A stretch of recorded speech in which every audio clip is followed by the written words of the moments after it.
who is also a part of the Shut Up and Listen podcast family. You can listen to his podcast. It's called Don't Be Afraid of the Dark. Ladies and gentlemen, Josh McLane. Yeah!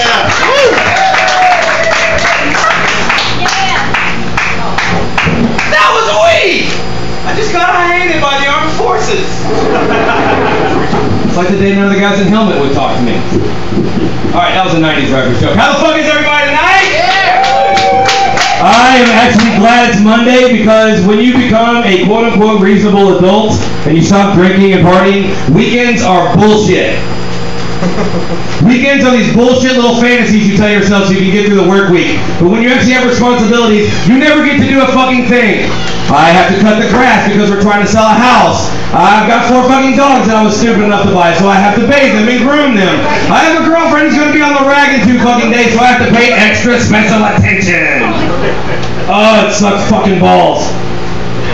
But there's little things that come along that make you happy about stuff. Like this weekend was the Mid-South Con here this weekend. And for those of you that don't know, Mid-South Con is like a comic book convention, Memphis style.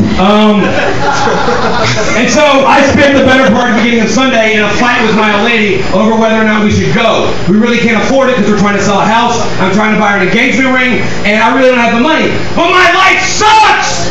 I want a comic book! Yeah! And we fight for like a fucking hour over it. And she gives in, she's like, honey, fuck it, let's fucking go. She'll shut up, you whiny bitch! And I'm like, thank you, honey, I love you too. We go, we pay $15 a piece, wait in line for 30 minutes for a garage sale. Alright, and when you go to comic book conventions, you know when you go to Gadzooks or Spencer's, they have a wall of t-shirts. You go to a comic book convention, the number of those they have is how awesome it is. I went to Dragon Con, there's 3 fucking warehouses full of that kind of shit. We go to this place, and it's like, you know when you go to a flea market and there's some asshole in the corner selling knives and swords wearing fairy ears with a really fat-ass girlfriend who's got twigs coming out of her back like wings? This is a room full of those! On the bright side, I look like a beautiful Nathan Fillion. Compared to all those people. And if you know who Nathan Fillion is, you're my kind of people. And Caleb! But what sucks is, we get there, and as usual, she's fucking right! It sucks! I didn't need to waste the fucking money, she's right again! Again! I'm never right. I'm never right. I love it, though, because I'm stupid. She's gorgeous and smart. She's the brains and the looks. I'm the wild card. You know, she makes sure there's rent on the table. She looks sexy in lingerie, and I'm the one who tries to put my thumb in her ass. While she's on the phone with her mom. But like, I've never been so happy in my entire life. Like really,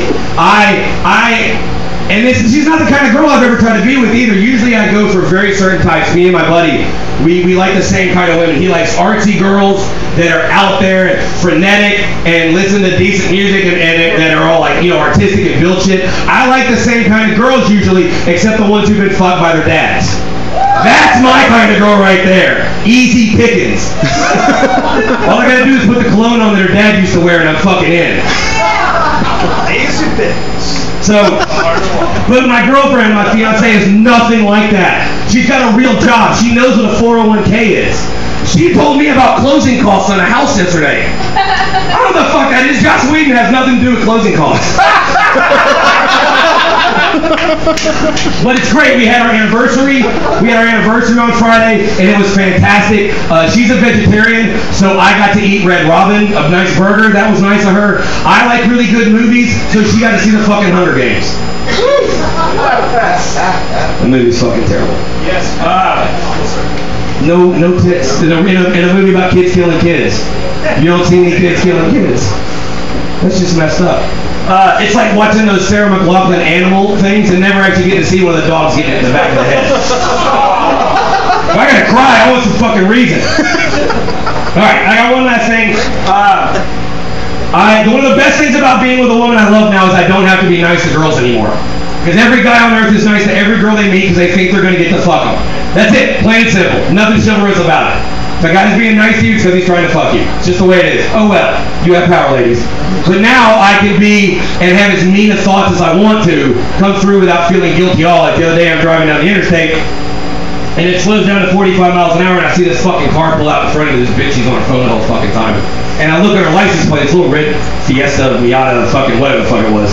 She's sitting there, and she's in front of me, and the license plate says mouthpiece. And I'm like, wow. Is that because she's kind of a bitch, you know, and she stands up for women's rights and all that kind of shit, or is it just because she has no gag reflex? And I pulled up next to her, and it was Alexis Grace, and I realized I was kind of right in both ends.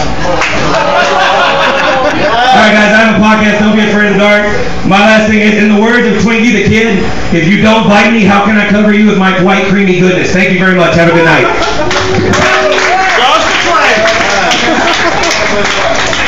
Give it up for Josh, everybody!